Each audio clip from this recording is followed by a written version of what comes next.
The 1999 Constitution, as amended, recognizes 774 local governments in Nigeria, with Section 7 states emphasizing that the system of local government by democratically elected local government councils is under this Constitution guaranteed, and accordingly, the government of every state shall subject to Section 8 of this Constitution and ensure their existence under a law. Indeed, that is what the Constitution says, Demola, but what you see in practice is a far cry. Now, the real problem reportedly lies within the state houses of assembly, predominantly controlled by their respective state governors. Now, these governors exert considerable influence over the legislative processes at the state level, effectively stalling any progress towards genuine local government autonomy and, in effect, ridiculing the essence of democracy. You're right, Victor. The conversation on local government autonomy is a never-ending discourse for obvious reasons. And we delved into it yesterday on Good Morning Nigeria, where we had two senior advocates of Nigeria, Professor Dakas C.J. Dakas and Jibril Okutepa. Also on the panel were Honorable Aminu Muazu Meifata, National President, Association of Local Government of Nigeria, ALGON, and Comrade Ambali Akim Olatunji, President General, National Union of Local Government Employers, NOLGE. And from different perspectives, they laid bare the sad reality of a local government system in Nigeria, decrying infrastructural gaps and social intervention programs, although the ALGON chairman Aminu Muazu Meifata claimed few states have financial autonomy. The NOLGE President General had a varying opinion, insisting only 3 states have financial autonomy, operative within the provisions of the Constitution. However, the panelists agreed certain recommendations are needed to eliminate the strangulation of the system. Critical among them are amendment of Section 9 of the Constitution, uniformity of conducting elections, effective scrutiny for quality leadership, funds to be directly made for local government rather than through states. They were also emphatic on strengthening accountability mechanism at these levels to ensure prudent administration of funds. So today, we continue with the conversation on local government autonomy with other guests. I am Ademola Adeoye. Welcome to Good Morning Nigeria. I'm Victor, as also welcoming you to today's program. We are reaching you on the network service of the NTA. And soon enough, we will have our newspaper review. But first, the news highlights with Mina Daniels. Good morning, Mina. Hello, Victor. Good morning, Ademola. Good morning, Nigeria. Here is the news. The 5th President of South Africa, Cyril Ramaphosa, has been sworn in for his 2nd term in office. President Bola Tinubu was one of the guest heads of state and government who witnessed the inauguration of the 7th administration of that country.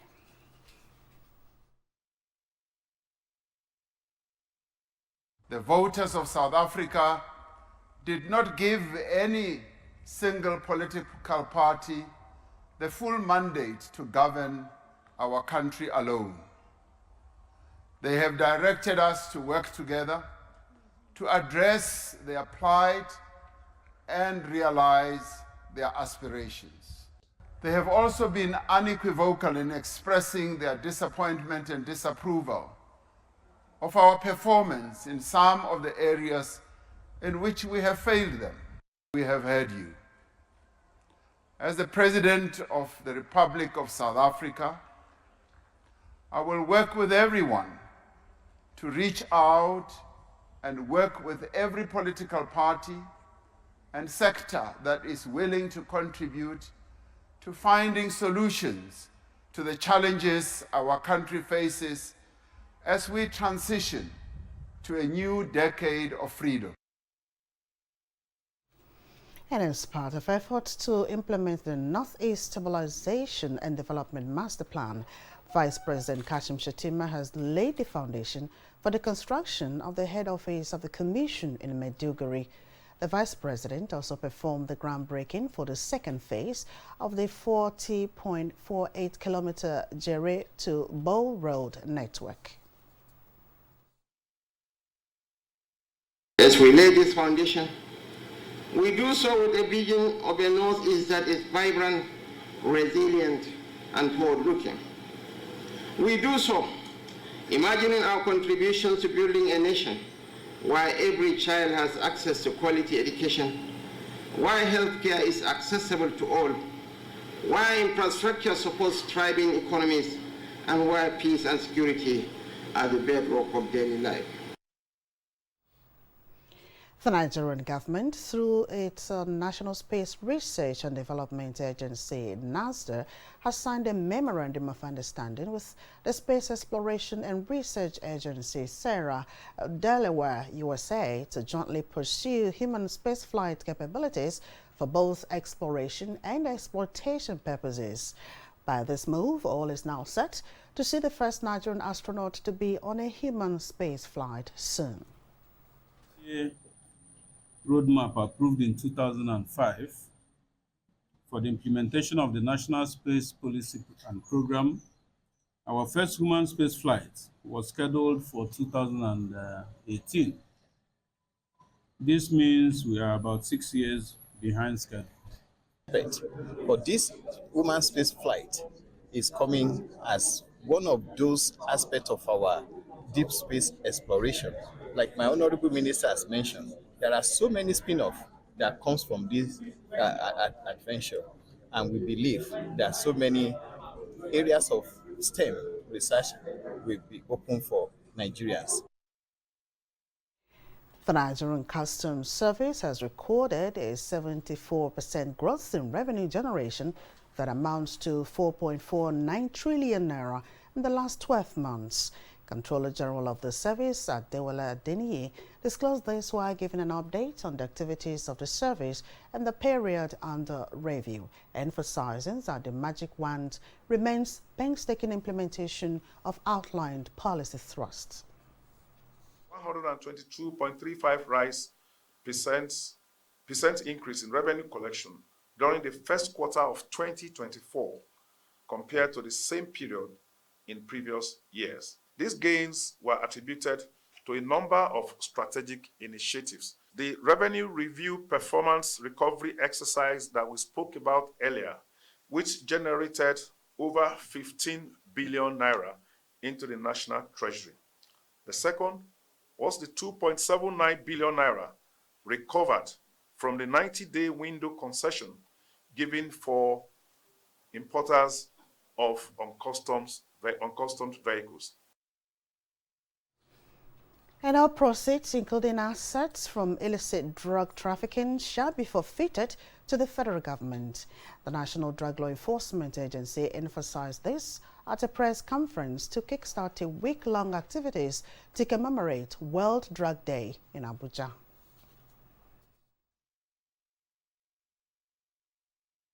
Our watertight case preparations are unassailable. These have been further strengthened with a forfeiture regime with the passage of process of crime act. Apart from conviction, assets of a convict's used as instrumentality of the crime or the proceeds derived from the crime will be forfeited to the federal government. That's the news. Good morning, Nigeria continues with Ademola and Victor after this break.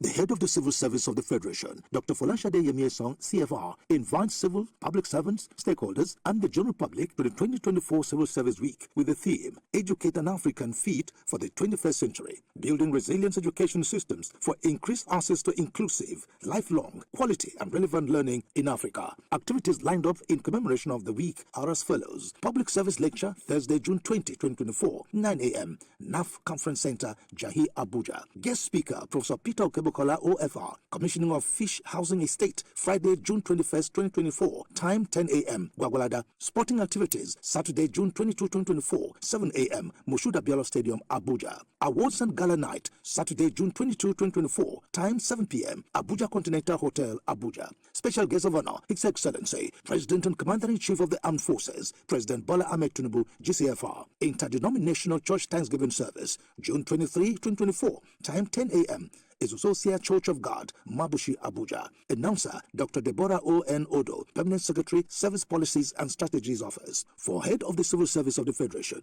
We're live in the open market for Epic 10X Challenge. My people, today I will show you how the power of new Epic 10X gives your toilet a better cleaning than bleach. Than bleach? Yes, so. Impossible. Toilets have stains which bleach cannot clean effectively. But Epic is thicker and sticks better, which gives 10X better cleaning versus bleach and kills germs. Oh, wow. You can now see that Epic is better than bleach.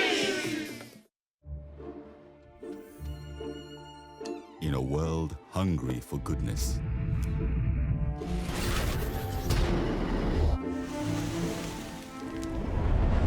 with a splash of golden Terra oil, a mom can transform a frown into a smile. Make a lunch hour a happy hour. Change no thanks into yes please. Provide care when her nearest and dearest needs it most. And resolve family feuds without blowing a whistle. Providing tasty, nourishing family meals is all that matters. The world needs moms, because where there are moms, there is hope, happiness, and love. Golden Terra Oil, for pure love. The counsel of our fathers. I will urge and advise our younger generation to use talent and brain to sort out problems, not arms. Nigerian youths, let's build our nation together.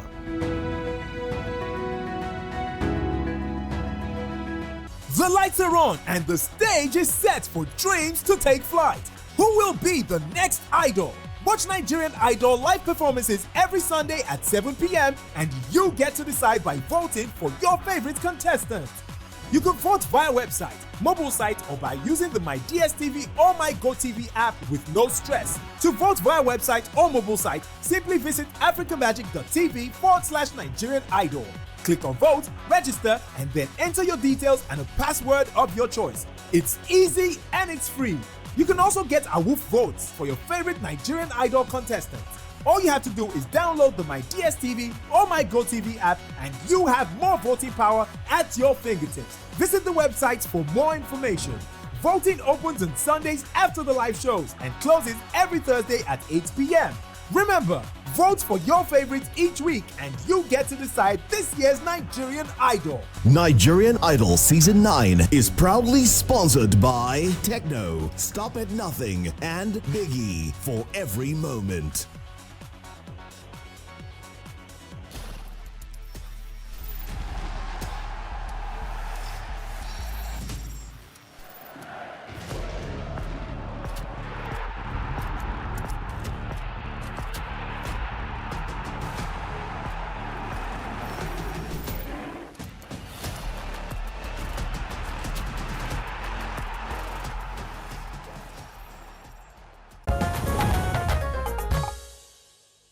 Thanks for staying with us. You're still on to Good Morning Nigeria on the network service of the NTA. Up next is newspaper review.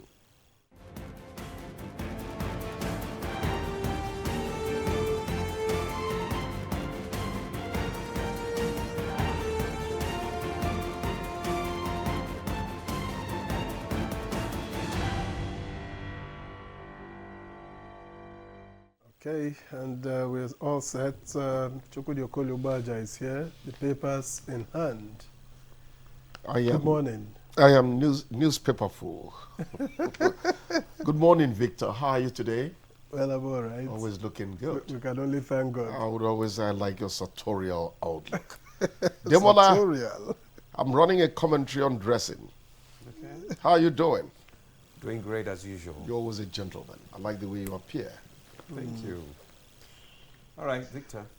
Let's begin with the leadership. And the bold headline here reads, repealed Emirates law on easy calm in Kanu as court rules today.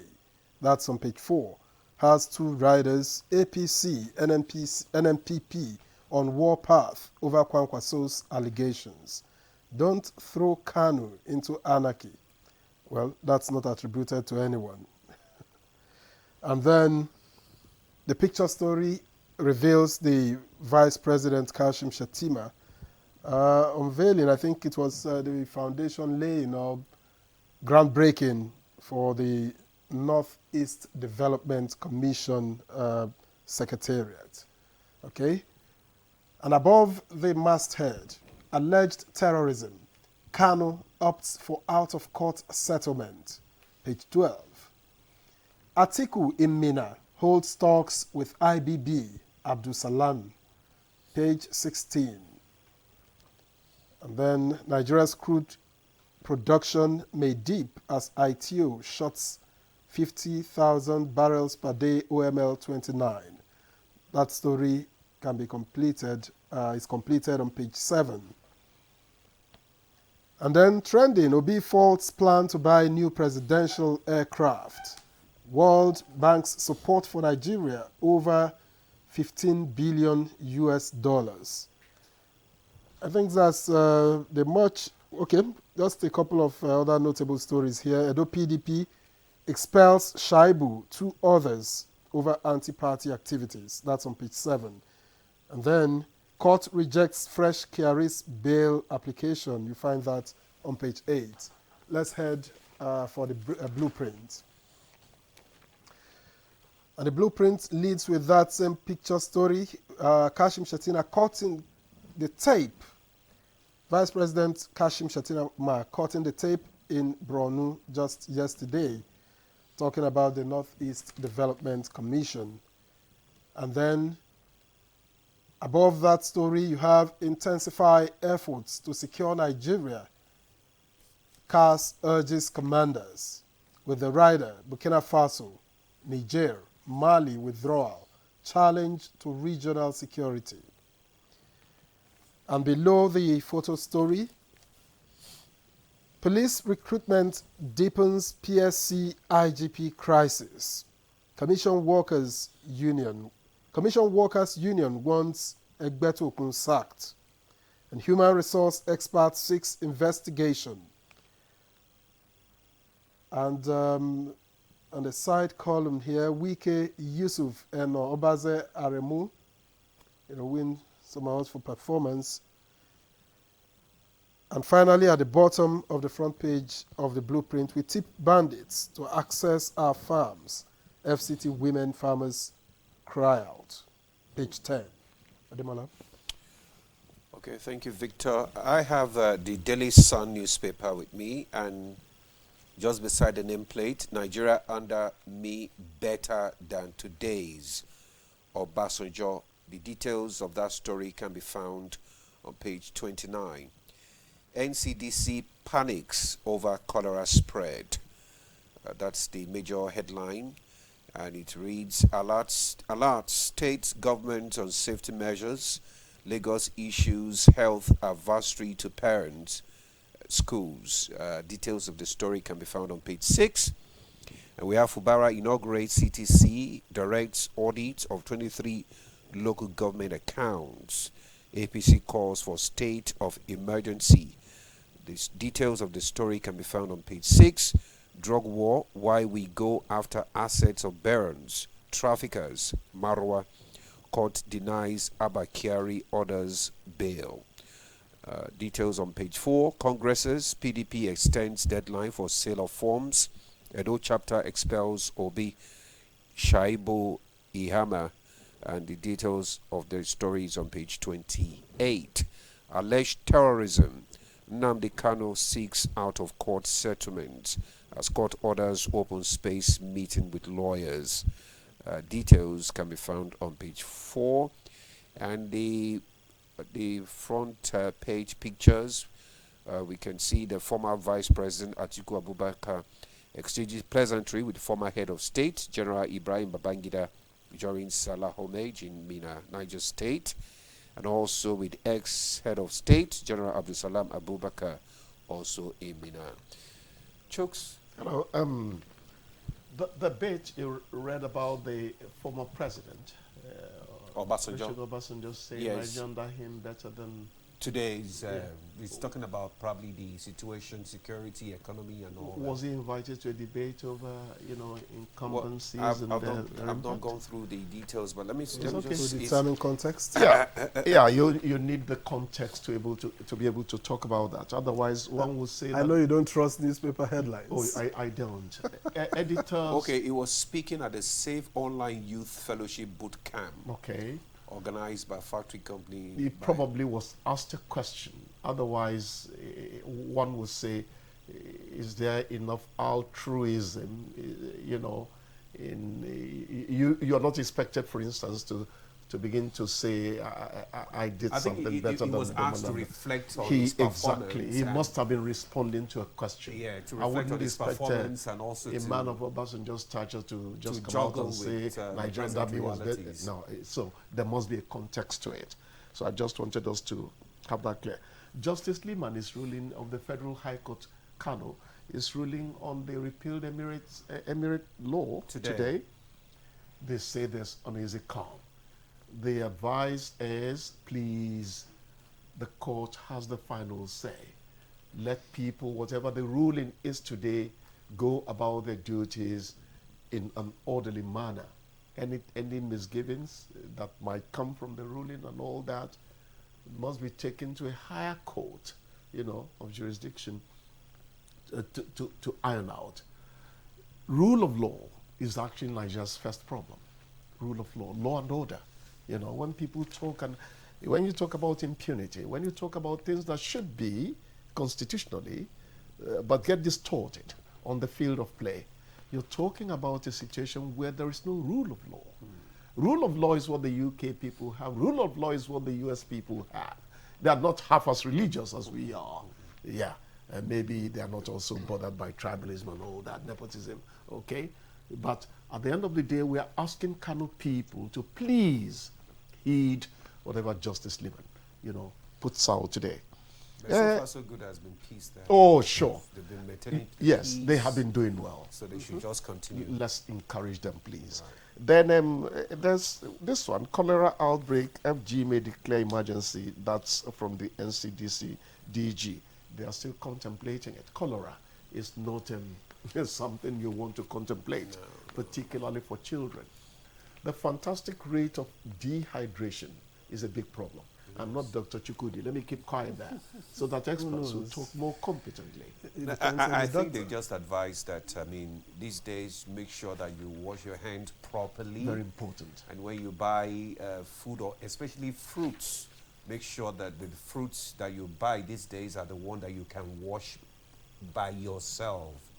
You understand?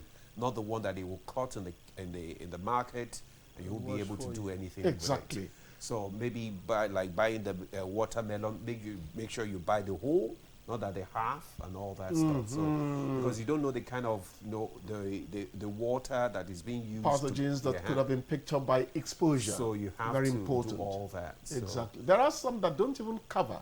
The watermelon. They just expose everything to. Yeah. So you have to be very careful. The hand washing thing you mentioned. Let's water it down to what people can understand. Yeah. Those who wash their hands have a far lesser incidence of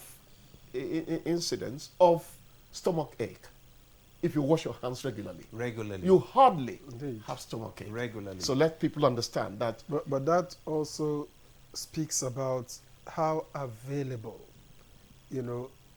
hand wash points are across the country. Please, because provide you may not be in your your base for yourself. You may not be in don't your go base. elitist. Remember the days of the days of COVID. It was made available everywhere. Hand washing basin was everywhere. Even at places of work. But now they've been abandoned. But to support Victor, yeah, what does it really cost to provide hand washing points? Victor, everywhere, you made a great point. Just have places, stops. We are usually more victims of circumstance, victims of self-imposed inhibitions. It's habit that is more of the problem in this country.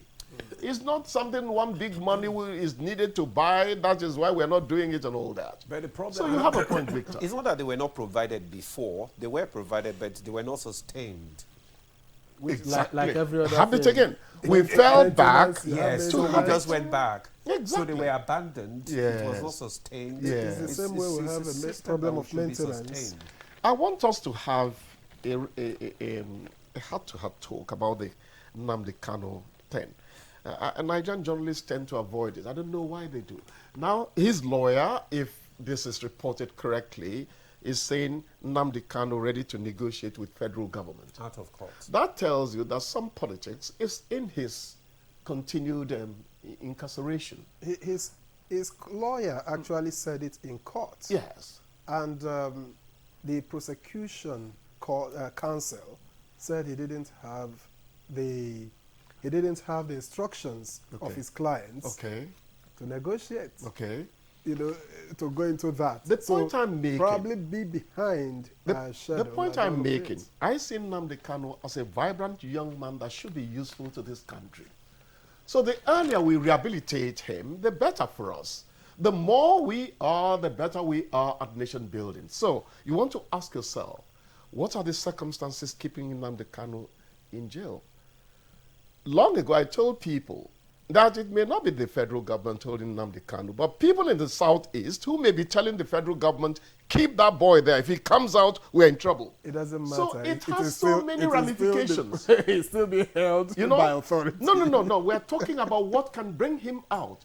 So when we are talking about negotiating with the federal government, some assurances should also go to people at base that when he comes out, so it's part of the negotiation. I want this young man to come out and be useful to himself and to the country. But I don't know whether you understand what I'm saying. Yes, my dear. There's been the PICE-P, peace initiative by the Deputy Speaker to try and ensure peace in the Southeast. Yes. So I'm not sure that the Southeast will also be working against this. A lot of them have been outspoken in saying release. Well, many of them feel that, I read a piece about 3 months ago where Ohaneze is saying, look, you might need to look within to consider what's keeping Nnamdi Kanu. I read that piece, I know. So let them spread the negotiation and all that. The important thing is that this man comes out, gets useful to himself and gets useful to Nigeria. Thank you very much. And just before you go, I missed out something that could be a bit important here.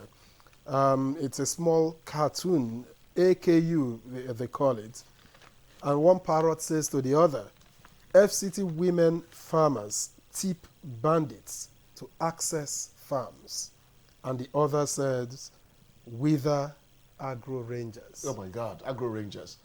Demola, this is 1 minute only. And there's one here, pocket cartoon. Fellow Honorable, during the annual Lawmakers football match, I suggest you take the throw-ins. I like the way you throw chairs during arguments. And the other man replied, and I suggest you should be in goal.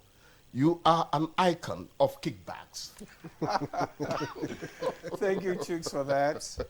Thank you very much. We'll see you tomorrow again. God bless you. All right. So we take a break now. Good Morning Nigeria continues. Stay with us. A good farmer is a craftsman of the highest order. It is said, great farmer, great nation. No farmer, no nation. Yes, let's set the ball rolling to build that great Nigeria where good food is in abundance, affordable and easily accessible. The Renewed Hope Initiative, RHI, an initiative of the First Lady of the Federal Republic of Nigeria, Senator Oluremi Tinubu, CON, is aligning with the vision and aspiration of the administration of President Bola Tinubu, GCFR, and is organizing the Every Home a Garden competition. The competition is under the scope of agriculture of the Renewed Hope Initiative. For the competition, women are encouraged to immediately plant a garden at home, such that the harvest can provide adequate food on their table and enough to give their neighbor. This competition is open to only women. She must be a first-time farmer. The garden must be in her home, and it is open to women in every state of the Federation and the FCT. Interested participants should do a 30-second video and a picture of the garden which indicates its location to the office of the First Ladies of their various states. The winner of this competition will be announced in December 2024, and the winner of the competition goes home with 20 million naira. Women, join the train. Be part of the food revolution in Nigeria. What are you waiting for? Let's get to work. This message is by the Renewed Hope Initiative, RHI, an initiative of the First Lady of the Federal Republic of Nigeria, Senator Oluremi Tinubu, CON.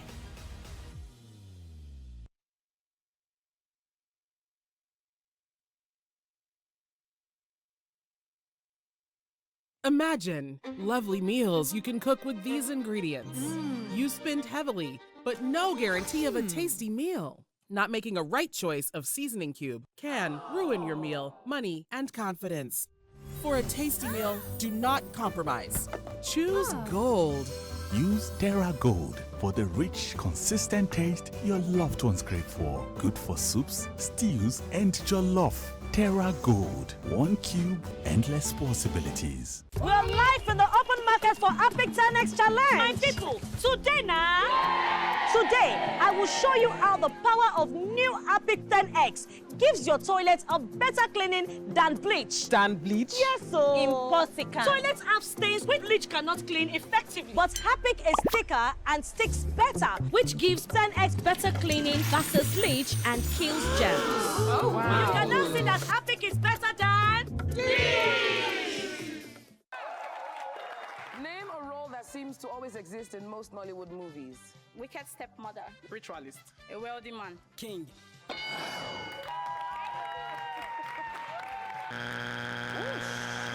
Mention an activity that requires using your lips. Or risking it with eating. Is smiling. Kiss. I go with sock. How do you do that? I really don't know what that is. I got mine.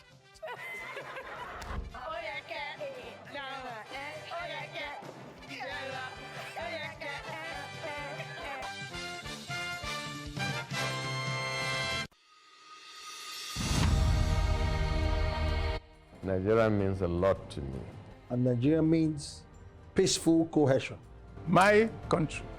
We continue to pray, and then hopefully we will come to understand that unity of purpose, unity of living together. Our ethnic beliefs and background and culture is our strength. Ever since the amalgamation period of 1914 to date, about 109 years ago, the people of Nigeria live very peacefully with one another. I think diversity helps a lot to enhance robust development in Nigeria. All over the country, you have so many ethnic groups, over 250. That is enough to tell you that this is a blessed country, and God has kept together as one indivisible entity.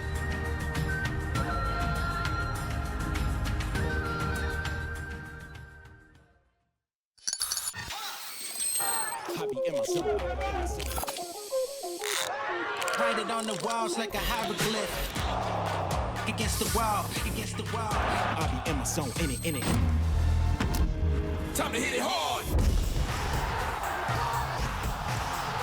Yeah, we rock the school.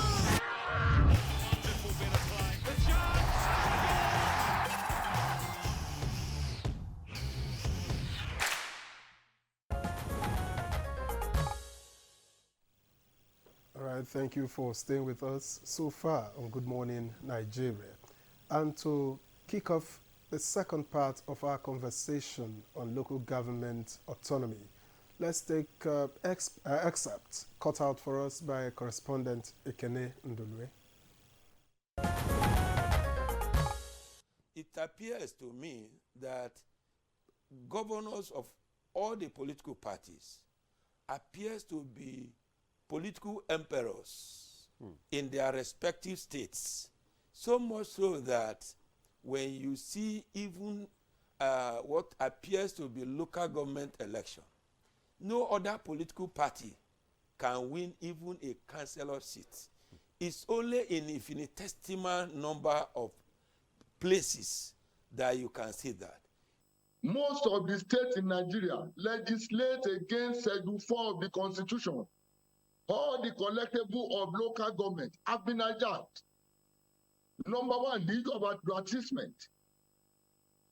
State government has created signage agencies to seal the revenue of local government. In motor parks and garages, all the states in Nigeria have hijacked the collection of rates and taxes at motor park. Let there be uniformity in the conduct of local government elections across the country, whereby one independent body should conduct the election. And there should be uniformity in tenure, just like what the president and the governors are enjoying. Let it be 4 years. One of the things that we must emphasize is that unless we strengthen accountability mechanisms at the local government level, even if you ensure that by reason of financial autonomy, all the resources that are due to the local governments from the federation account should go directly to the local governments. If we don't strengthen accountability mechanisms, we are going to end up with a cesspool of corruption. So it is not enough to engender autonomy, whether administrative or financial. We must of necessity make sure that the accountability mechanisms at the local government are strengthened, so that at the end of the day, whatever funds are due to the local governments are prudently utilized for the benefit of the vast majority of the people that live at the grassroots. Yeah, thank you, Ekene, for that background excerpts from yesterday's discussion. Now, to continue the discussion on local government autonomy, we have in the studio our guest for today. And joining us is Dame Pauline Talen. She's the immediate past Minister of Women Affairs and former local government chairman in Plateau State. I was councillor. I was not chairman. Oh, you were councillor. I contested chairmanship, but the Abacha coup disrupted it. Yes. So you were councillor? I was councillor twice. Twice? Yes. So and then I contested, but the Abacha coup nullified. Nullified it. Anyway, you're welcome. Thank you. So thank you for that correction. Yeah. So we make that adjustment. Yes. And also in the studio, we have the Jibril Sabo Kiana, former chairman, Kiana Local Government Area Council, Nasarawa State. You're welcome to Good Morning Nigeria. Thank you, and good morning, Nigeria. Good. All right, and from Jos, we have been joined yet again by Professor Dakas, C.J. Dakas. He joined us yesterday. He is a senior advocate of Nigeria and professor of comparative constitutional law, international law, and jurisprudence. He is also a former Attorney General of Plateau State, lead consultant to the 9th House of Representatives Special Committee on Constitution Review. It's a pleasure to have you once again, Prof. Thank you very much. Good morning, Nigeria. Yeah, good morning. Thank you for joining us. So let's kickstart our conversation this morning. I'm going to start with the former chairman, that's Kiana. We laid the foundation of what the Constitution says concerning the autonomy of local government in Nigeria yesterday, and from the excerpt that you saw there. So we want to find out what exactly are the roles and responsibilities of local government under the existing constitutional framework. Good morning, Nigerians. I will crave your indulgence to maybe start by really appreciating Mr. President and praying that he will be the modern St. Paul of Nigeria, because his antecedents when he was the governor of Lagos State was quite opposite of what he's trying to save Nigeria from now. He was one of the first governors that created development areas and practically brought the autonomy of local government into dispute. And so it was a very pleasant surprise and very gladdening that he's at the forefront today through the instrumentality of his Attorney General to now refocus the status of local government into the discourse for the country. And he's seen it from the perspective that it may really be the solution to the endemic problems that has engulfed the country from the point of development, security, and all sorts of things.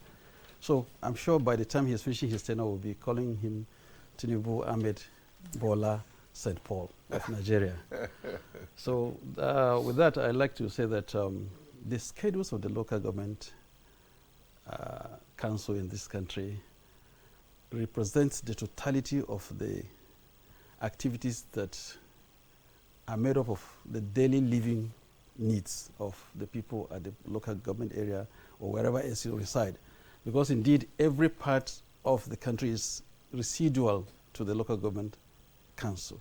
So all activities that you know are encompassing your daily needs, from your taxes, the maintenance of your road, your refuse collection, your health management, your local education management, are all the prime schedules of the local government system. I just got the snipes from the yesterday's speaker that advertisement, the collection of taxes in the park, in the market, the sewage management, everything else is contained in Schedule 4, and it's very clear, very distinctive. The state governors have just usurped all these daily activities of the local government system by stripping them of their funding, and so it has rendered the system inept for the purpose for which it was created for. And so you can see that the local government system is the government for the people at their point of need and a point of residence. Everything else that you see that local government don't do today has been taken over by the governor, or by the second tier of government, let me call it this time this way. So it is the loss of the country, really. Because, and I keep, the emphasis has always been about funding, or loss of funding to the local government system. No, it is the loss of the political development of the people, of the country. Because once there is nothing happening in the local government system, political development does not take place. We lose everything else by having an unstable local government system in this country. The development of the political profile of individuals and the development of political ideology of the individuals are lost. Because everything is stopped and done in the government house at the state today. So the loss is more colossal than the schedules, the daily schedules we talk about, because it's becoming like a ringtone for the country now, funding, and then the loss of not allowing the local government people to do that. No, it's the loss of us, the politicians, because we practically have nothing to do. You can't influence elections, you can't encourage emergence of candidates, you can't encourage the propaganda of political activities or agenda or anything that you want to do, because everything is assumed, and in fact subsumed to the government house. So the idea is that the loss of the local government system functioning properly, it transcends the daily needs we keep talking about about the constitutional provisions of the country. It is even worse, because when the human capital is not developed, the mindset is not developed to know his responsibilities every 4 years, every political cycle, is a greater loss than the inactivity of the local government council. Because the local government officials, how many are there in the state or in the local government area? And what do they do that you don't do yourself? But when you don't have the enabling environment, the laws, the capacity to have an authority within you which you can influence, definitely then you have a problem coming more than the daily needs of the local government activities that are supposed to be carrying out. Okay. Let me, just for the purpose of having a proper understanding of when local governments became like this. Because growing up in Lagos, I remember that a local government chairman, then Surulere local government chairman, the first actually, chairman was elected from my neighborhood, from the streets where I grew up. And I know that he was able to tar the roads. We saw the road start for the first time. I could remember vividly how that road became at that time, an untarred road, but now paved and tarred for us, as well as other, streets around. Has it always been like this? At what time were you chairman? And was it always like this? Was it practice in truth? And maybe it will help if we also compare notes with Dame Pauline Talem later when you are done. Maybe she will also share her own experience. No, for my personal experiences, I have always maintained in this house that I had a very noble experience, because it gave me the opportunity to demonstrate that the government of the people at the local government is the most effective and useful tool for people's accomplishment of their daily needs. When I was a local government chairman, and with due respect and truthful to Governor Abdullahi Adamu, I was chairman between 1999 and 2003. Throughout our tenure, he never touched, nor instructed, nor got involved in our funding. All our payments were done straightly to our individual local government accounts. And so there was significant evidence that the funding that went to the local government councils were put into the needs of the development of the local government area. In my case, and that's what is standing me today, politically, so to say, because it is on record, really, that my 3 years as a local government chairman in Kenya has a standing record. With due respect and with all humility, I'm saying this for the purposes of the question that you have asked, that it is during my tenure that the council had its name rebranded as a developing area, as a unique area to come and see emerging democracy growing in true sense of it. Because I can remember that for 50 to 60 to 70% of most of the delegates that come from outside this country, that then president wanted to see democracy in action. He sends them to Nasarawa State, and immediately arriving at government house after the cuts, they send them to Kiana local government to come and see what democracy is doing at the various for the various activities we're engaged in. And the thrust of my engagement was getting the people to own the government. And so I engaged in a very massive enlightenment program for people to know that this thing is residual in them. And because if you don't make them to know that the programs you are bringing to them is their own, you can build houses, you can build infrastructure, they will not own it, and that's the end of it. And so we were able to lay the foundation of even creating ward development areas and build offices that are meant for every ward. And the leadership of such wards are not made of political parties. They are made up of the stakeholders of the ward, made of a chairman and a secretary, a woman member and a youth member, and the secretary was posted from the council. And these halls were built by the people themselves. They were mobilized to the extent they were able to build their ward centers. If you go to every ward in Kenya today, those ward centers have been used for film houses, for clinics, and so on and so forth. Fundamentally, that was the taking point from me, but also to provide infrastructures. We constructed roads, we constructed the secretariat that stands out as one of the most famous today in this country. We were able to institutionalize what you call liaison office for the state, for the government, for the local government. Because of the nature of the road then, we initiated a liaison office in Lafia so that maybe you make a preliminary request before you go in, because Canada then was on the highlight of mineral endowment. And so there were so many inquiries that were coming in, so we had to open a liaison office in Lafia for that. And we brought in, we renovated water projects, the health centers, and all the youth were involved in at one level of activities or the other. If there was any project that we were undertaking, it was the youth and the stakeholders that initiated them. Because before I even went into the activities, we had a summit of all the stakeholders, regardless of the party, for 3 days. And every community identified what was their priorities. And each of those priorities, I can say for 80% for the tenure I had, were executed. So the people were alive. People came to understand that they now are part of a government. They cared less what was happening in the state. They cared less what was happening at the federal government. And so the issues of youth restiveness was minimized. because we had all these things that had become the nucleus of activities today. Small loans being given to people to buy kits for fixing tires for motorcycles, kits for repairing tires for trucks, for the machines, for generators.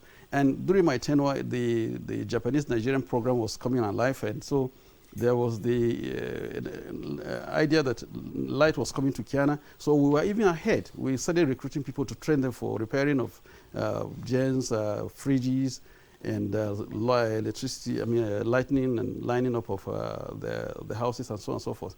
So it was very full and very active and very engaging. And so because my funding was freely flowing to us, it was my responsibility to ensure that it was deployed to the areas of the immediate needs of my people, and it was reflective in their association and support that they gave me throughout my tenure. Okay, thank you very much, Kiana.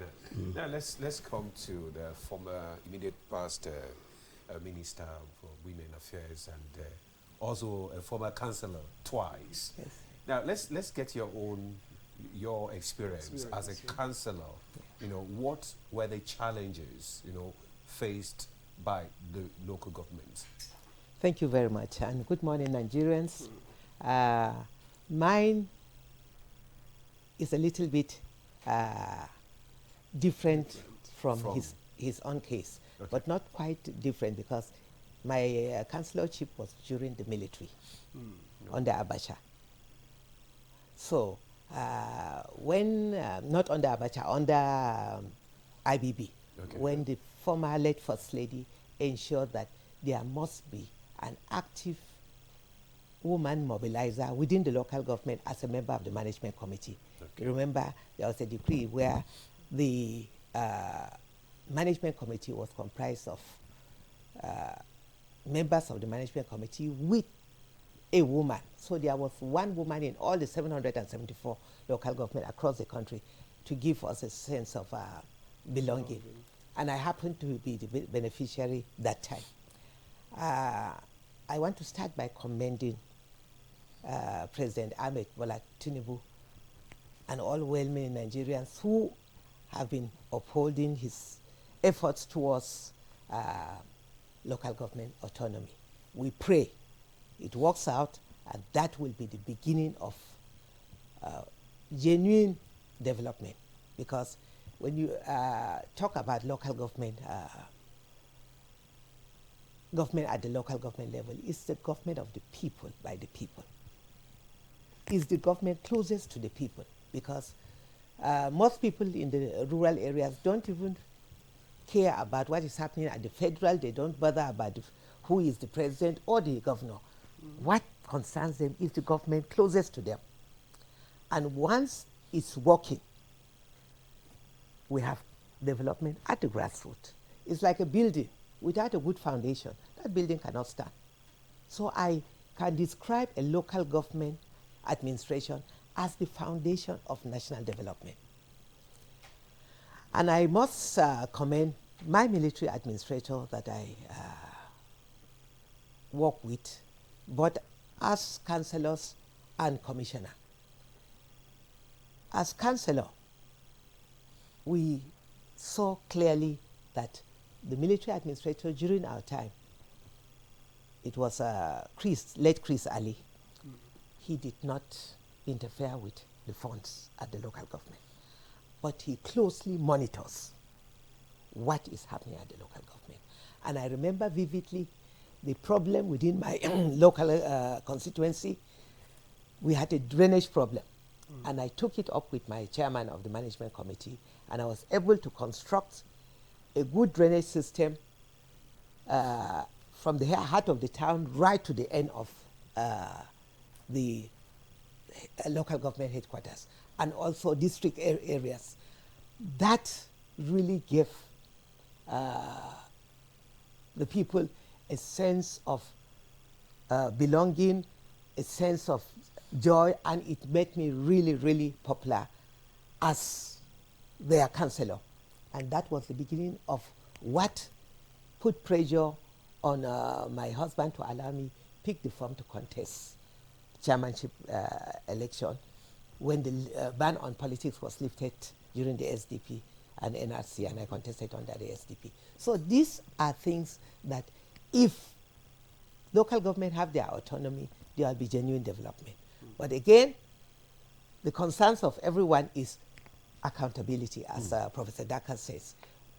The governors should be fair enough to allow their funds go. And now, if it comes directly from the Federation account, all that the governors need to do is to monitor and ensure that they task the local government to judiciously use their funds well. If that is done, then we will have better development, sense of belonging, and it will also curb rural urban migration. Because if things are working in your local government, you don't need to move away and come to the city. So that is an issue where we will have our youths fully engaged in farming, we'll have our youth fully engaged in activities within the local government. And that will help genuine development from the local government. And if the states do their own, it grows to the federal level. All right. Thank you very much. It must have been nostalgic for both of you to share these experiences of many years ago. But let's bring Professor Dakas into this conversation. You've listened to the guests in the studio, and yesterday you were trying to prefer solutions to what we have now, because it means that what we have at the moment, the travesty that we have as local government administration today, began at some point. It wasn't there from the very beginning. And so what do you think? You alluded yesterday to the need for, after all of these fights, to ensure proper autonomy, and we get the funds to the local governments to ensure accountability. Do we have the mechanisms for governors to hold local government administrators or chairmen accountable? Or is it the people that we hold them accountable? What are the other solutions that you prefer to ensure that we get it right going forward? Thank you very much. Permit me to, first of all, make a few remarks regarding the fact that Dame Pauline Talent started out in terms of her political career as a councillor. I think I now understand the context in which her life has essentially been one of service, from councillor to commissioner to deputy governor to a two-term minister. For me, coming from Plateau State, I think that this is really delightful news to understand the context in which she has devoted her life to service of the people. And listening to the former chairman of Kiana local government area, it gives you a sense of the possibilities in terms of the transformative impact of local governments if they're allowed to work in a manner that is fit for purpose. Which then brings me to the point that you raised about the imperative to engender accountability mechanisms, because this is extremely critical. As we pointed out yesterday, you can amend the Constitution to provide that funds due to local governments are transmitted directly to the local governments. But if you don't have accountability mechanisms, then, as I pointed out yesterday, you're going to create a cesspool of corruption. And the purpose would be defeated. It then becomes counterproductive. Yesterday, I alluded to part of the effort being made by the Nigerian Financial Intelligence Unit, the NFIU. And what the NFIU has done is to require, for instance, that under no circumstance should a local government transact business in excess of 5 million naira in cash in a day. And part of the reason why you find a great deal of corruption is where you don't find the paper trail. And so if electronic transactions become the order of the day, then there's a sense in which this limits the opportunities for corrupt enrichment at the local government level. So what the Nigerian Financial Intelligence Unit has done is one of those mechanisms. Now, if you look at the law establishing the Economic and Financial Crimes Commission, as well as the Anti-Corruption Agency, the Independent Corrupt Practices Commission, you will find that their mandate also extends to the local governments. And so there are a number of institutions whose mandate is consistent with the imperative need to ensure that there is good governance at the local government level and financial accountability. But at the end of the day, there is only so much that these anti-corruption bodies can do. It is imperative that we put in place mechanisms that empower the people to hold their leaders accountable. Part of the reason why impunity festers, even in the context of financial mismanagement, is lack of accountability. If you do something wrong and you know that there are consequences, the likelihood is that you are unlikely to do that thing unless you have become a recidivist. So the people need to realize that government funds are their own funds, that they have what it takes to hold the people accountable, which means we need to build capacity at the local government level. We need to build capacity at the level of the electorate, because if people also know that there are consequences for lack of good governance, they know that the people can hold them to account at the next general elections, and that people are going to vote not on the basis of ethnicity and other primordial sentiments, then people will indeed realize that it is important to be focused, to deliver on your mandate, and to earn the confidence of the people. I believe that there are a number of things that we can do, but ultimately, as I pointed out yesterday, the vast majority of our people stay at the grassroots level. And as Dame Pauline Talent pointed out, local governments are the foundation of governance. They are the front lines of governance. And it's important that we do everything we can to ensure that we're able to deliver on the mandate of local governments in a manner that is fit for purpose, in a manner that inspires confidence in the local government system, which in turn will hopefully then inspire confidence in democracy in our country, especially at the backdrop of the fact that we celebrated 5 years of unbroken democratic rule in this country. And we need to ensure that democracy yields the desired dividends for the vast majority of our people. Thank you, Professor Dakas, SAN, for your opening remarks. Okay, you want to add? Okay. Now upgrade what he was trying to allude into. Okay. You see, because the local government system has not been allowed to function, people don't know that the level of check and balances that exists in the federal government, in the state government, also exists in the local government system. Each of the years that I was a local government chairman, I presented my budget, which was approved by my legislative house, which means we had a speaker, we had council, which was the legislative arm of government for the local government. And each of those years, I presented my budget that was approved by the house. That's number one. Number two, there was this Directorate for Enlightenment, NOA, that for each of those years, the then director of NOA in Nasarawa State had a program that she engaged each local government into public discourse round the year. And every local government chairman, and I was, let me speak for myself, always presented to my people, and they asked questions on how their funds were being utilized. But these institutions were not allowed to function because it came to a point where the local government system was no longer functioning.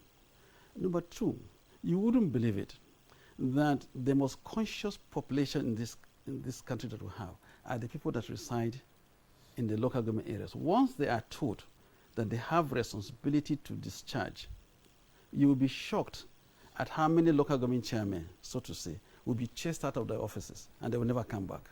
Because if there's enough publicity on the funds that have been brought in, if there's enough publicity on the program they have agreed that will take place during the schedule or during the time frame of a local government chairman, and it's not being done, the youths are so restive. Because, you know, it is not the responsibility of local government today that there are so many graduates that are roaming the street. So the local government system is already made of very vibrant, enlightened young men that know that you are supposed to do this or supposed to do that. But they have not been encouraged to develop even to how to discharge their responsibility to themselves.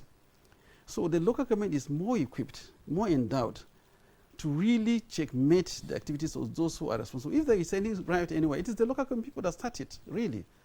And secondly, the aspect that we didn't discuss is the security aspect, that it was also the responsibility of the local government chairman or institution to give weekly reports or daily report first and foremost, in liaison with his meeting with his DPO, in consultation with the chieftaincy institution, that report is transmitted to the state commissioner.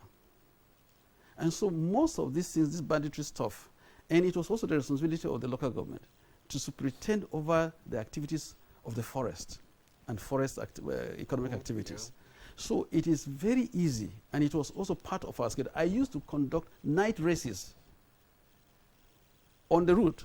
I manned routes where lumbers were being transported in the night, and we seize them and take them back to local government areas. So the local government is so equipped that the banditry activities that the forest that harbors the bandits today would have been consistently under the check of the local government forest officers that also have a team of security people attached to them.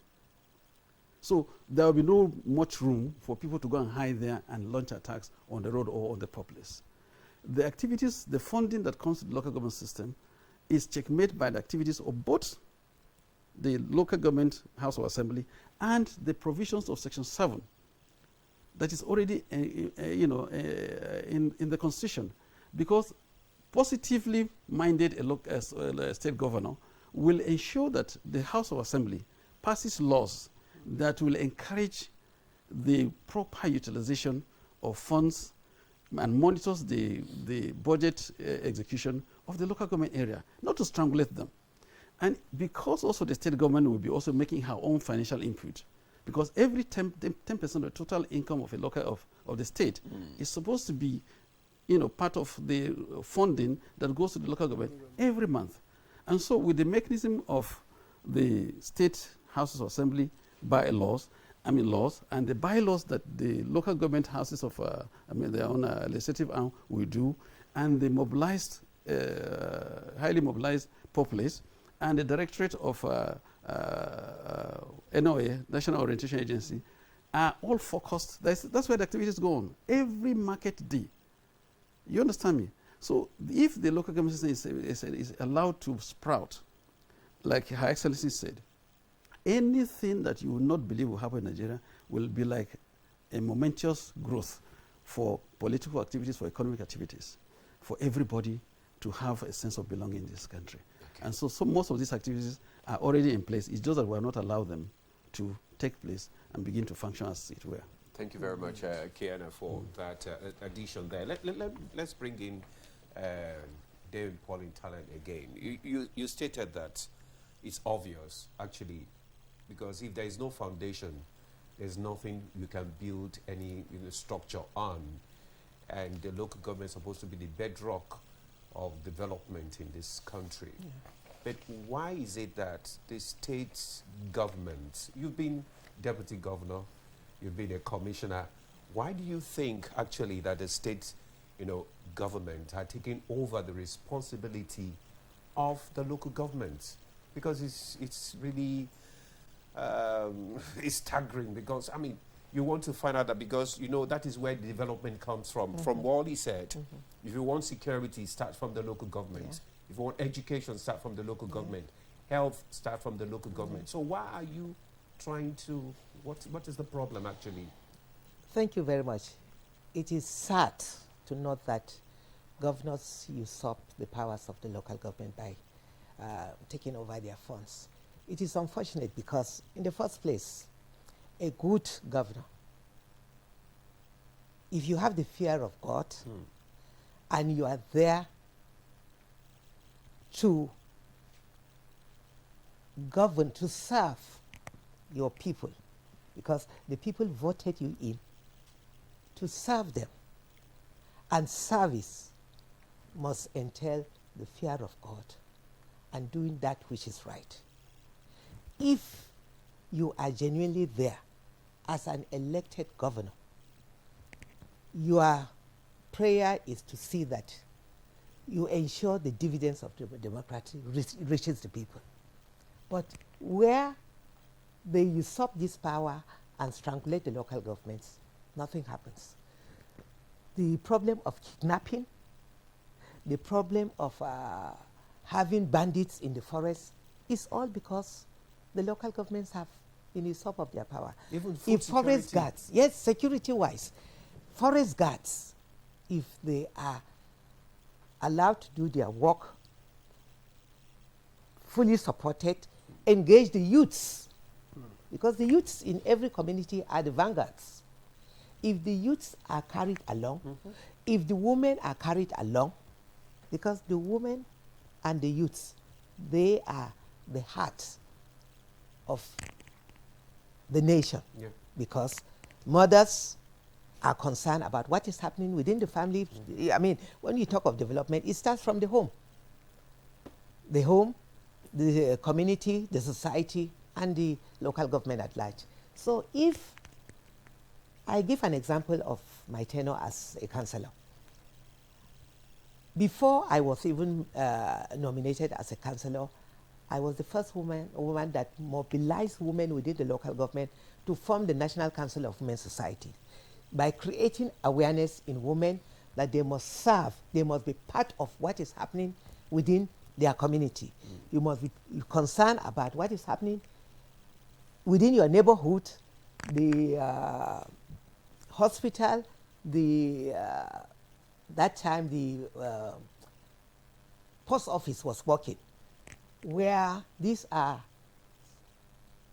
areas where social activities, things that affect the community, the hospital, the roads to the hospital, when the grass grows and or people pour the refuse to block the road, I mobilize women for us to come out, clear the roads, go in within the hospitals, clean the environment so that people that come to stay with their relations in the hospital will have a safe place to stay with it. Things that when those communities or those institutions cannot do, the community do it. So we create awareness in women and youths, and we also involve the traditional rulers, because before you get the women to leave the marketplace to come and do this community service, you must engage the community leaders. That's the traditional rulers, the ward heads, to allow the town crier to announce that on so day there is going to be a community development assignment for people to go out. When you get people fully involved in the day-to-day activities of their community, they will checkmate what is happening. And that was why my tenure as councillor, the first tenure, was quite controversial, because I was like a watchdog to the mismanagement of funds. Okay. To the point that my chairman reported me that I was giving him problems. So you had checks and balances? Yes, because the councillors, the members of the management committee were like councillors. And I made it a point of duty to checkmate, to find out what comes in and how it is used. So by the time I was reported to the state government, the commissioner for local government, I was invited by the military administration. And I opened up and I said everything.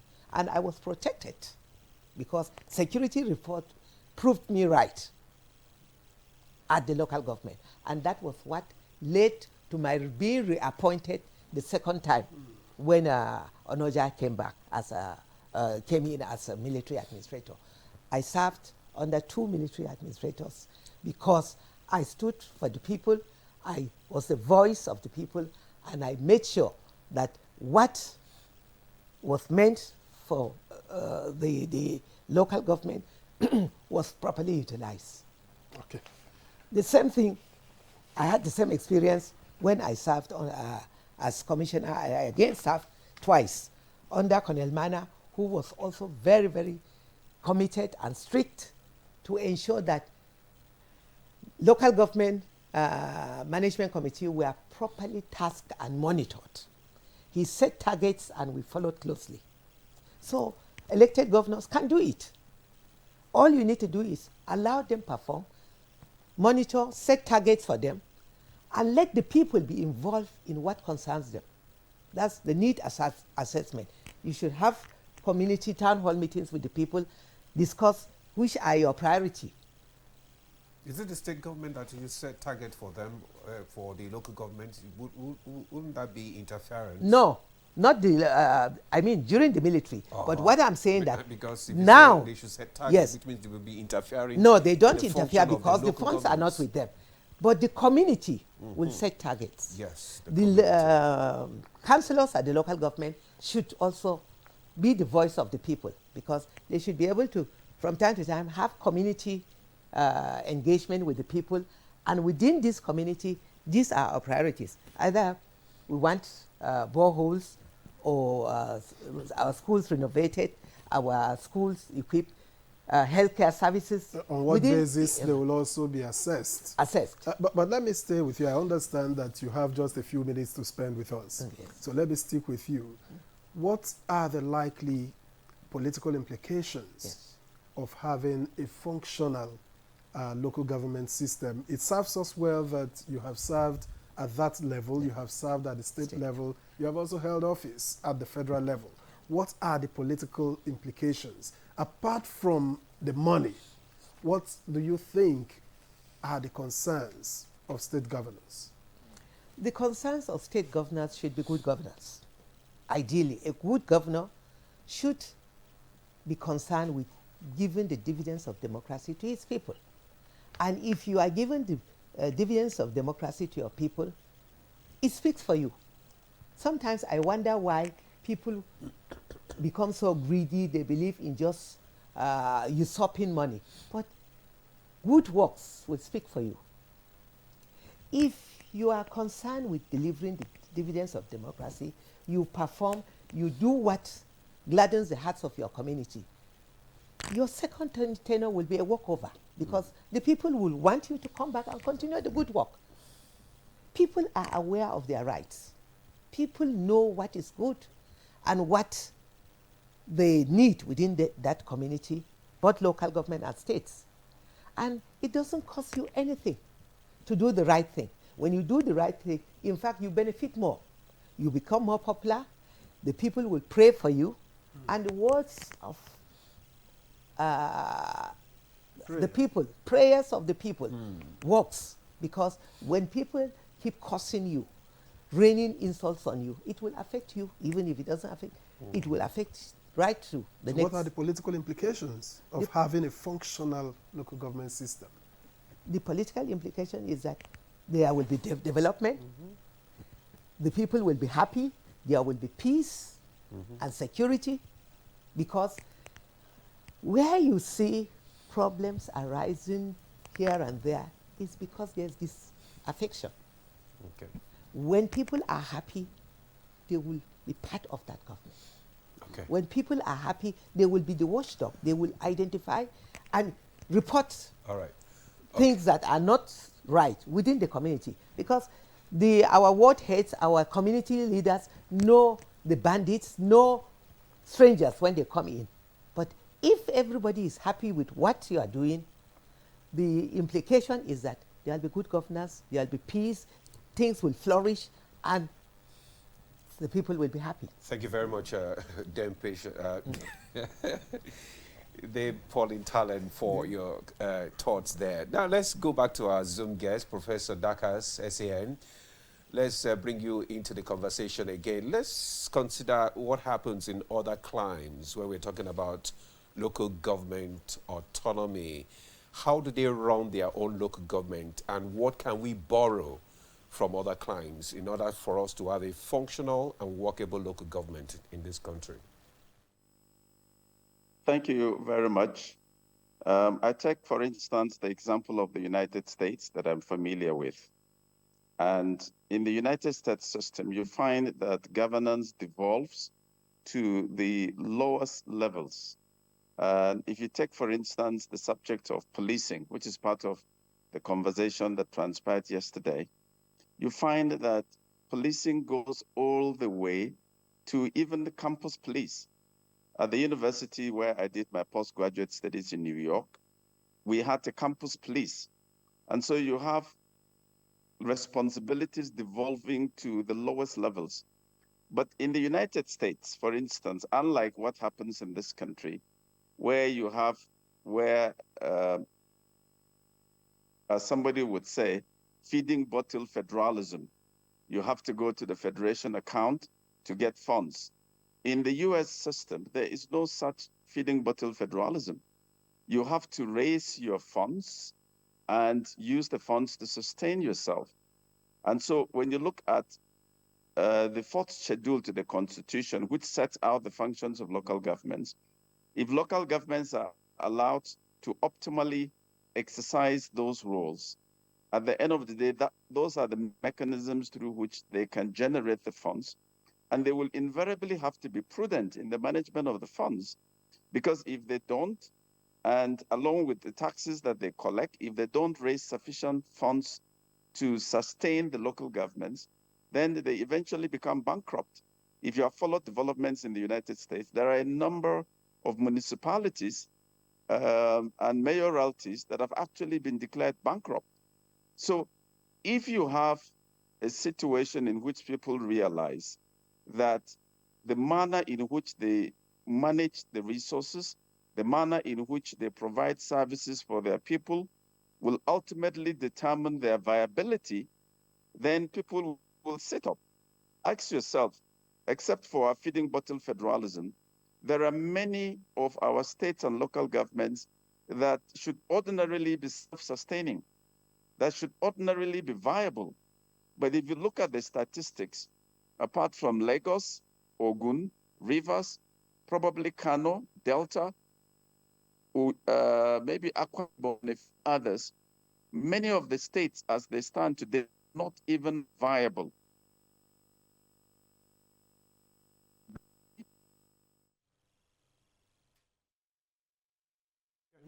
I think we seem to have lost him there, maybe due to network. Okay, he's back. Okay. Yeah, so I'm just making the point that part of what we need to do is to address this feeding bottle federalism that we grapple with.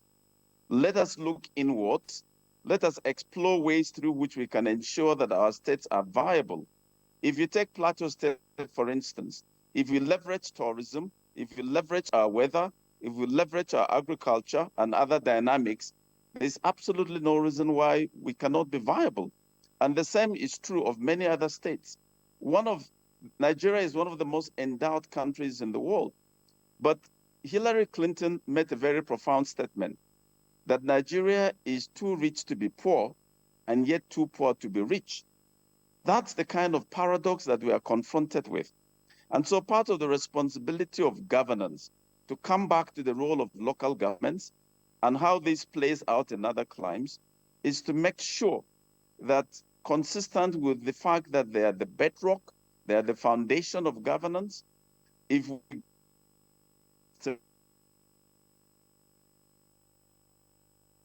impact will be more readily by the people can breathe, and they will appreciate our democracy in a very profound way, which will in turn have ripple effects in terms of advancing the cause of democracy at other tiers of government. And so we need to really take a second look at the local government system in a more profound manner that will deliver the dividends of democracy for the people beyond the system that we have at the moment. With you, Professor Darkas, please. Now, at the moment, what we have is that the federal government has gone to court and the state governments have met them there. You know, like when you say to somebody, meet me in court. And where do you see all of this being resolved? And how do we make progress from there? Is there a likely political solution to this instead of going through the courts? First of all, Mr. President, as well as the Attorney General of the Federation, for taking that initiative to go to court. And to court through the instrumentality of the office against the state attorneys general. It then enables the Attorney General Federation to invoke original jurisdiction of the Supreme Court. And once that happens, then there's the likelihood that the matter gets addressed within a very short period of time. If this matter were to go before a federal high court or a state high court, the likelihood is that in the next 5-10 years, the matter is not resolved. And if you have followed the developments that are unfolding, many of the states have raised objections to the original jurisdiction of the Supreme Court in this matter. They're insisting that the matter should go through the entire gamut of coming up from the High Court to the Supreme Court, and you know that takes almost an eternity. But if the Supreme Court comes to the conclusion that this is the right circumstance under which its original jurisdiction can be invoked, then you can be sure that perhaps in a month or less, the Supreme Court would make a definitive pronouncement on the subject. And indeed, regarding the constitutionality of the caretaker committees, the Supreme Court has made that very clear, from Ekiti to Oyo and a number of other states. Where we're likely to have a sticky point is whether, if you have transition committees or caretaker committees, the funds that are due to local governments should not be released to those caretaker committees. That might be one aspect of it. But ultimately, beyond the intervention of the judiciary is the political solution. And I'm delighted that Mr. President is leading from the front in this respect. And in the American system, there is what is called the power of the bully pulpit. Not necessarily that Mr. President is going to bully the states, but that Mr. President can leverage the power of his office to ensure that he leads from the front to push this agenda forward. That's one political dimension. But the other dimension is to come back to constitutional amendment, as I pointed out yesterday. If you look at the dynamics, at this point, the majority of states are not on board. Now, what do we need to do to get these states on board? Beyond what Mr. President can do, can we look at the dynamics at play? To give you an example, if you look at the last constitutional amendment exercise, the governor of Bauchi State was in office. And I mentioned governor because, as you know, many governors wield considerable influence on their state houses of assembly. He was the governor in office. He has been re-elected. He is the chairman of the PDP Governors Forum. Can he be a partner in this journey to mobilize the governors elected on the platform of the PDP?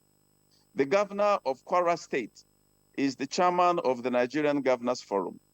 In the last constitutional amendment exercise, Kwara State is one of the states that did not make returns to the National Assembly. So we couldn't say at that point what the position of the Kwara State government was. But I read a statement recently credited to the governor, who has also been re-elected, that is for local government autonomy. So can we get the governor of Kwara State to mobilize his colleagues? If you look at the governor of Imo State, he is the governor of the he is the chairman of the Progressive Governors Forum. And the last exercise, Imo State voted for administrative autonomy. I'm not sure either administrative autonomy or financial autonomy, but didn't vote for the other. Now, can we get him to mobilize his colleagues?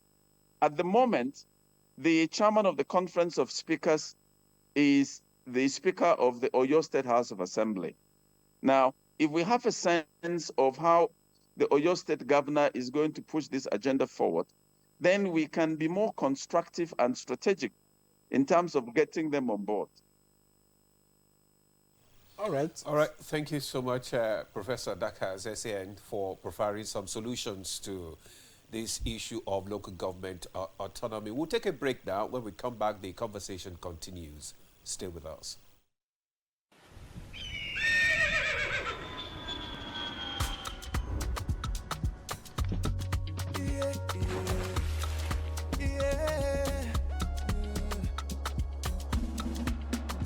From the Atlantic across the savannah to the Sahara, we rise, a land of the free, we know they tire. We dream great, our spirit is undying. Resilient, rooted like palm tree, we swear traditions with nice fashion, yeah. Ethnicity is unique. We have more than just a nation. We are Nigeria. We are Nigeria. Strengthening unity. We know they carry lives. We are Nigeria. We are Nigeria. Together live the dream of a land with great destiny. We are Nigeria. I am the real Nigerian. Brought to you by the National Orientation Agency, NOA. Meet lovebirds Jayola and Adama Davies. Their dream of living together as man and wife has finally been fulfilled. The latest couple in town. Mr. and Mrs. Jaye Davis! But an invasion by their troublesome families was not a scenario they bargained for. Her mother moves in. His mother shows up with his little niece. Then her younger sister joins the scramble.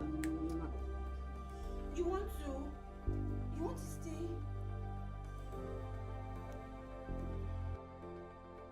Married life suddenly becomes very complicated even before it started. Follow their story on this channel as they confront every challenge as it comes. Family forever, the story of our lives. This na Go TV, and now for here you fit watch better football from Mbappe. Ball wey Kane use the tear net, Ronaldo. And all the big boys we go follow drag the who go be Oga of Europe. Now who go become the Baba of Europe? Watch all the 51 games live on Top Super Sport from GoTV Jolly to Super Plus and GoTV Stream. Euro 2024 live. It goes sweet on Top GoTV. Love it.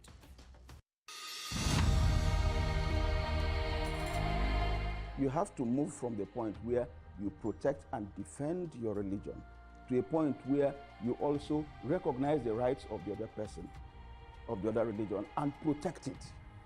So if I am protecting my own territory and my own people and trying to emphasize their rights and protect their rights, I should also be thinking about how to protect the rights of the others.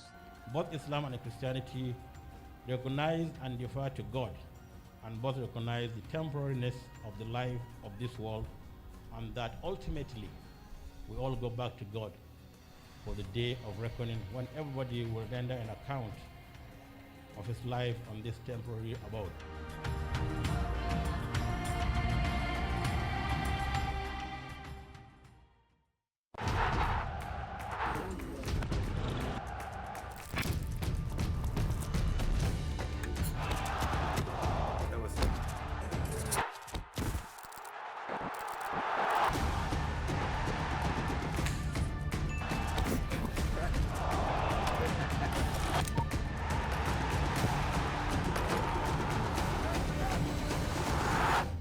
Euro 2024, live on Sporty TV. You're welcome back. You're still on to Good Morning Nigeria on the network service of the NTA. And our conversation today is on local government autonomy. And we still have our guest in the studio. But one of our guests, Dame Pauline Talem, will soon be leaving. But before you leave, I want to ask this question because you have served at both the local, state, and the federal levels. So how should coordination between different tiers of government be strengthened to enhance service delivery? Thank you very much. Before I answer that question, I want to commend my dear brother, Professor Dakas, for bringing in the issue of the bottle federalism that we are practicing in Nigeria. It is really, really sad because Nigeria is blessed beyond measure in all facets of life, both human and natural resources. Every local government is blessed with a lot of natural resources that if we harness on that, we don't need to rely on the federal allocation. We've seen it in Lagos. And it can be happen in any other state. The problem we are having now We are happy, and I thank God that God is using the president to fight for the autonomy of the local governments. My take on this is that all our state governors should key in if they are truly leaders that are elected by the people. Because when you talk of federation, the 3 tiers of government should be independent. The 3 tiers of government should be allowed to perform effectively. How do they perform effectively? If their funds are being strangulated at the state level, they become as beggars to the state governors, which is not the right thing. I want to lend my voice as mothers of the nation. We are appealing to our state governors to align with Mr. President on this issue for local government autonomy, that this matter should not be dragged too long. It is clear that funds meant for the local government should be given to them, and they should be allowed to perform. We have civil society organizations at the local government that will checkmate. And the people with enough awareness, the people at the local government will rise against any chairman that doesn't effectively use these funds. The same thing at the state level. If the state level should use the funds that are meant for development within the states, Nigeria will be better off. So we should use and enhance the local resources we have, but at the local government, at the state level, encourage local industries to make sure that the blessings God has blessed us within our communities are properly harnessed to the benefit of the people. And if this is done at local government, states, and the federal level, things will go well.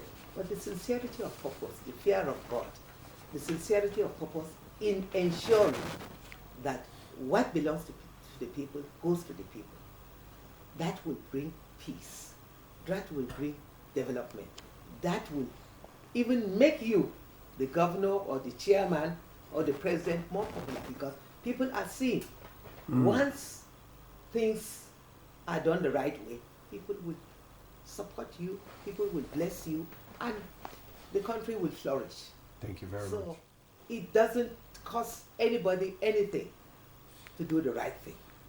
Let us fight corruption. Let us ensure that we do the right thing at the right time. And that everybody will be happy and better off for it. And we'll have a prosperous and a developed country that we all dream and pray for. Thank you very much. Right. Dame Pauline Talem, immediate past Minister of Women Affairs and former councillors, local government twice in Plateau State, a former commissioner, and also former deputy governor. Thank you so much for your contribution this morning.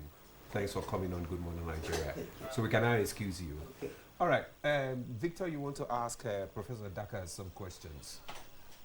Well, we have Professor Dakas talking to us earlier about the legal implications and what could be done, whether legally or administratively or even politically. But I just want to take this as your parting shot and briefly too, what you think will happen to the need for centralized policies and all that, given the quest for local government autonomy to be entrenched. How do you think we can balance all of them out? Thank you very much. I think it is important that we strengthen the local government system. As the chairman of Algon pointed out in the course of our conversation yesterday, if you have uniformity of tenure, for instance, it will help the level of address the challenge of arbitrariness and the pace at which quite a number of local governments are dissolved and the system essentially at the mercy of some of the governors. And I say some of the governors because it's not every governor that is actually respect. There are a number of governors, few that there may be, that are living up to expectation, the imperative need to strengthen the local government system, but there are very few. And since this is my parting shot, I think that it is critical to underscore the fact that at the end of the day, the quality of the process that throws up the people that eventually become elected officials at the local government levels is important. Therefore, we need to deepen democracy in the internal operations of political parties. We cannot allow a situation where godfathers determine who the candidates. We cannot allow a situation where only the money bags determine who the candidates are.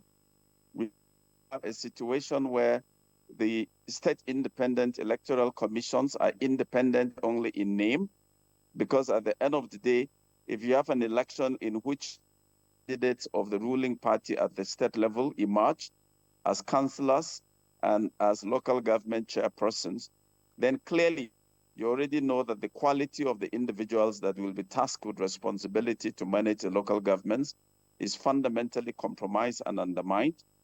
And therefore, that will have implications for accountability at the local government level. It will have implications for the quality of governance.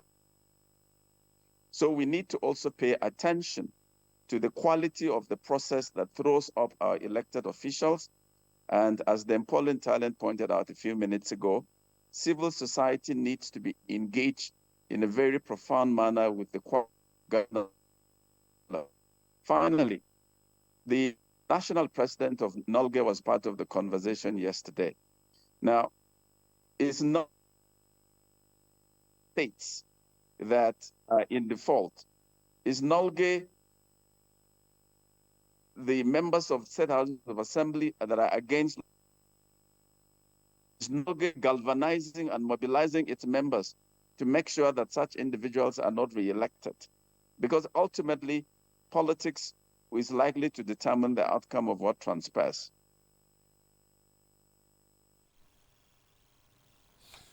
All right, thank you so much, Professor Dakas SAN, for your contribution there. We're still coming to you for your second parting shot. This is the first parting shot. So we may still have to come to you, so don't leave yet. But let's come back to the studio where we have Kena. You have listened to the various suggestions, both from the Pauline Talent and also from Professor Dakas. The issue of accountability, the issue of getting civil society engaged, and also the public also involved, you know, in calling for accountability and, you know.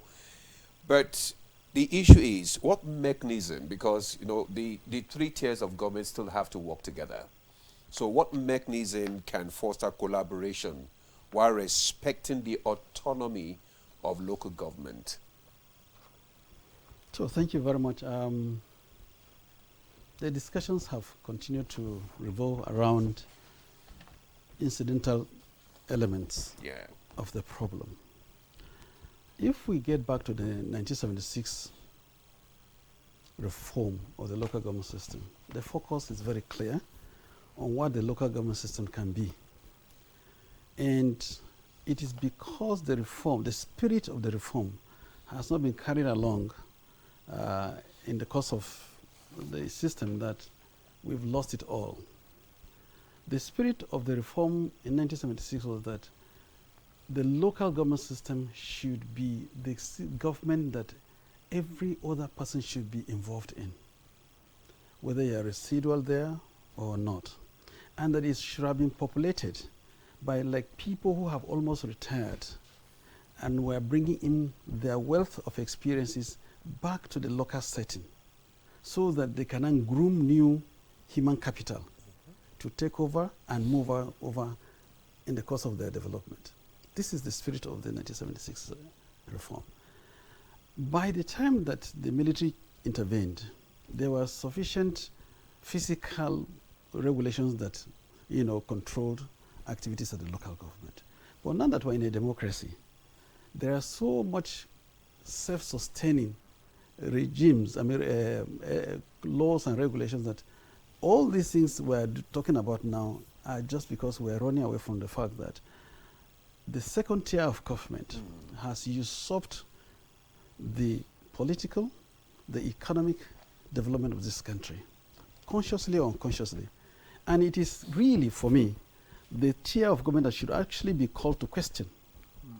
Because the second tier of government, those made up of the governors, is the tier of government that has ridiculed our democracy. And I'm glad that history in the last 20 years has shown to us, gives me satisfaction that all former governors are paying the prices for their misdemeanor when they were in the office. Because the governors, when they're in office, have continued to float this idea of federalism. It is in such a way that it's so quack, so unfounded, that they only give it the strength to make it convenient for them to usurp federal power and also the local government power.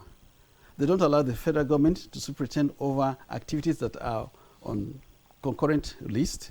They insulate them states from the local government to function, and then they hold on to everything, and at the end of the day, they're not doing anything to promote development in its entire facet. Why I'm saying this is because if you look at the second tier of government today, it is the only inorganic structure we have. Because since the amalgamation in 1914, the two protectorates have become organic.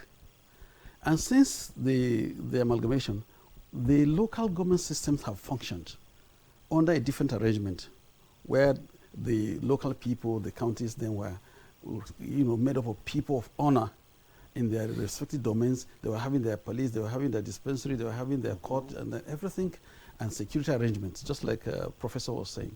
So we left that and then jumped into a dramatic definition of federalism, not knowing that the Nigerian version of federalism, it did not evolve. It's mechanically created. And because of the phases of the mechanical disruptions, we don't have a set rules of, set of experience that we have acquired in the course of time. And so anybody comes in now with his idea of federalism. Nigerian federalism is a national federalism, because 90% of the regulations of this country are packaged in the constitution by the National Assembly. Every single rule you make in Nigeria translates to the local government. It's effective. That's national federalism. The kind of thing that the states have called customary form cannot function here because we didn't have that background. And so if you have found ourselves where we are now, we should make the best use of what we have today. That the national federalism defines that we are all tiers of government, the federal tier, the second tier, and the local government tier. If the third tier of government, which is the local government, is allowed to function, the definitions of corruption that is continuously always a focus of why local government are not allowed is a runaway concern, because let's remove the log in our eyes before we talk of the speck in the other person's eye, because corruption is more endemic, with due respect to the federal government, the first tier of government, because they have over 50% of the funds of this country. The second tier has the next highest share of funds in the local of allocation, even though people like to call it as feeding spoon stuff, democracy. Let's discuss what we have. Let's not theorize. What we have now is what we have. Let's make use of the best things we have. What do you do when you have this kind of situation, when people are not taking responsibility for what they're supposed to be doing on behalf of the people of this country?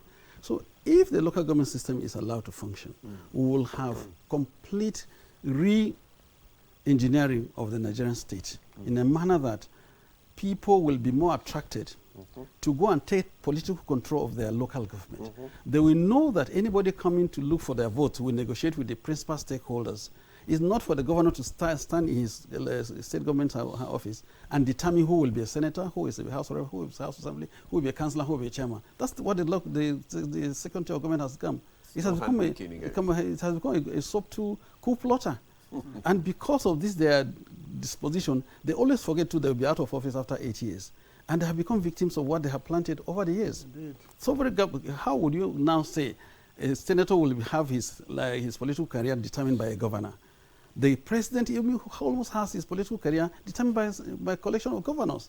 So something must be done to separate and limit the power of the second tier of government, because they are the most mechanical link between the organic communities and what the Nigerian state has become as a national federalism. So if there is any tier of government that really needs to be questioned, it's the second tier of government. We need to checkmate it. And I think, you know, initially when the AG took this case to Supreme Court, I had my reservations, because the best approach to this is that we have enough we have enough senators and House of Representatives who are victims of former governors' problems, former governors' interventions and machinations, and they are fearing also too that what's going to come out in 2007, that they would rather amend the constitutions fundamentally in the areas of election. I have always been for the national local government election. The most important election in this country is the local government election. And it can be conducted. It was conducted in 1999, and it brought us in. It brought us in almost as independent candidates. You were going to be fielded by your party because you are going to be able to win an election against a contesting opponent. So if we concentrate on the issue of funding, and we don't bring in the context, the element of election, we will not get it right, because you're sending money to a lackey of a governor who can put in anybody he wants, and he will still take the money through another means. Now that you've talked about election, I just wanted, there's an ongoing conversation or debate around who should conduct local government elections. Is it the CX that should continue to conduct it, in which case you have seen that every party in power at the state level determines who takes those seats, or should INEC be brought in? That discussion is ongoing. Where do you stand? My stand has always been that, like the FCT, you see the INEC conducts the affairs of the local government elections in INEC. And you can see how interesting the elections in the FCT is. Very dynamic, very fluid, very people-oriented. People make up their minds on what you do. You understand me? You have an SDP candidate winning election, you have a PDP chairman winning election, you have APC candidate winning elections. It's very mixed up and very, very active, because there is a sufficiently independent organization that is not controlled by anybody conducting elections in FCT. If the National Electoral Commission is allowed to carry out the election in the local government system, we would have planted the seed for the new democratic setting at the local government areas of this country. It will not put the local governors, the governors, in their proper place. And they will know that they will not have the capacity to determine who will be the local government chairman. And so if you send money to that person who has been elected independently of the super influence of the governor, he will act to be able to sustain his goodwill with his people. But as long as we don't bring in the independent arrangement for the election of the local government system, for that long too, will the local government system continue to be an appendage of the state. Okay, thank you very much. Okay, just round up. Just give me 30 seconds. Let's just get the parting shots. Okay. The final parting shot for Professor Daka's SAN on this conversation. Thank you very much. First of all, let me underscore the imperative need for coordination and partnership among the different tiers and levels of government. As was pointed out in the course of the conversation yesterday, if you have a tripod and one of the legs is faulty, then clearly there is a major challenge that you have to grapple with. So the imperative need for coordination and partnership is there. Let me say very quickly on the case for INEC to conduct local government elections. My view is that that's not the right way to go. Clearly, the state independent electoral commissions are in most respects independent only in name. But what we need to do, consistent with the need to strengthen our health system, is to find mechanisms through which we can strengthen the state independent electoral commissions. I give you one clear example. There was a local government election conducted during the tenure of El-Rufai as governor of Kaduna State. And they deployed technology in a manner that was constructive. And members of the opposition won elections in quite a number of constituencies. I understand that a similar thing played out in Kano State under Ibrahim Shekarau. And so it's not as hopeless as it is. It is possible to devise mechanisms through which we can strengthen the state independent electoral commissions. Let us not throw the baby away with the bathwater. Let us not be in a hurry to throw every single challenge we have at the federal government, or we send it to the center. I don't think that federal system. Thank you for your view there, Professor Dakas.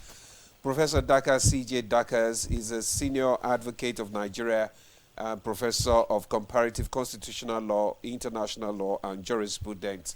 Thank you so much for your view on this local government autonomy. Thank you so much for coming. Also, we want to thank you, former chairman, Kiana Local Government, Jibril Sabo Kiana. Thank you so much for your view this morning on local government autonomy. Thank you for coming. Thank you very much. You didn't allow me to conclude. Okay, conclude in 30 seconds. I wanted to say. 30 seconds, please. We don't have time. Apparent, yeah, that the local government, the federal and the local government system has transformed the federal government to be a federal government of palliatives, the state government of palliatives, local government of palliatives. The legislators have also become legislators of palliatives across the country. Okay, thank you. So everything of palliatives. Yeah. Okay, thank you so much. Thank you so much. There will still be other time that you will still come on this program, and we will be able to exhaust everything. So that's Good Morning Nigeria for, I am Ademola Adeoye. Thanks for joining us and have a wonderful day. Right, and I'm Victor Azu. See you again tomorrow.